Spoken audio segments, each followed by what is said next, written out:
Est-ce que ça t'arrive de louper ton bench parce que ta barre bloque en plein milieu de ta rep? T'as l'impression d'avoir largement la force pour finir la rep et tu sais pas pourquoi, t'arrives au milieu de ta rep et la barre elle bloque et impossible de la faire repartir. Salut à tous, je m'appelle Guillaume, je suis dans ma deuxième année de force athlétique et aujourd'hui on va voir comment optimiser ta technique et plus spécifiquement ta trajectoire pour améliorer ton bench. Sur cette chaîne on parle de force athlétique et je te donne des conseils pour t'améliorer dans ce sport. Donc si c'est un sujet qui t'intéresse, je t'invite à t'abonner et activer la cloche pour louper aucune des prochaines vidéos. Dernière chose, si tu es intéressé par un programme de force athlétique, je te mets le lien en description. Sans plus tarder, passons à la vidéo. La trajectoire que tu vas avoir sur ton bench, c'est un facteur absolument énorme pour déterminer si tu as une technique efficace ou non. Il y a des études scientifiques qui ont été faites qui montrent la différence de trajectoire entre un bencher débutant et un powerlifter pro, et je peux t'assurer que la différence est clairement visible. Dans la première situation, donc la situation du débutant au bench, tu vois qu'en fait la trajectoire elle est complètement verticale, donc d'un point A à un point B, dans une ligne absolument droite. Par contre, dans la deuxième situation, donc la situation du powerlifter pro, tu vois qu'en fait, si tu veux, au moment de descendre la barre, il la descend un petit peu vers l'avant, et puis après, au moment de la remonter, il la remonte un petit peu vers l'arrière. Cette étude, elle est quand même très intéressante parce que les résultats, ils sont contre-intuitifs. Tu te dis naturellement que la première situation, donc là où il y a techniquement le moins d'amplitude, puisque tu pousses dans une ligne droite, c'est là où en fait tu auras le maximum de production de force, et ce sera là où c'est le plus efficace. Mais en fait, ça, c'est sans compter le pontage, et également sans compter l'activation d'autres muscles.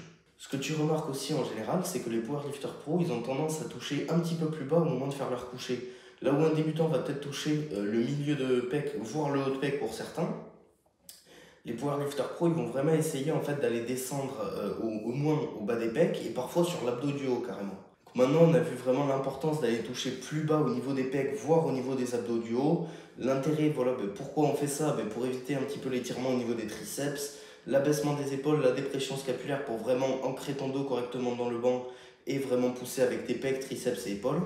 Et maintenant, on arrive à la question intéressante, pourquoi est-ce que tu veux pousser vers l'arrière? De la même manière que tu veux éviter un étirement excessif au niveau de tes triceps, tu veux également éviter un étirement excessif au niveau de tes épaules. Donc sur ton deltoïde antérieur, et c'est pour ça que tu vas faire par exemple des élévations frontales. Ici, tu vas contracter ton deltoïde antérieur et ici, tu vas l'étirer en baissant en fait ton bras.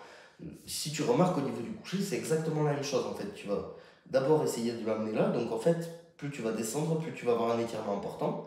Donc pareil, on revient ici.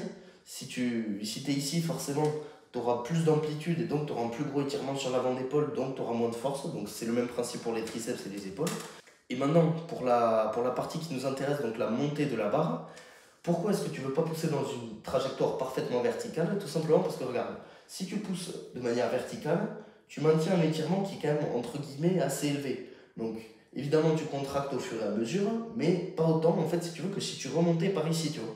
Là en fait, tu as vraiment en fait ce mouvement, tu vois, comme on a sur une élévation frontale, où en fait tu vas vraiment en fait avoir donc, un étirement sur la descente et vraiment une contraction maximale au moment de remonter la barre.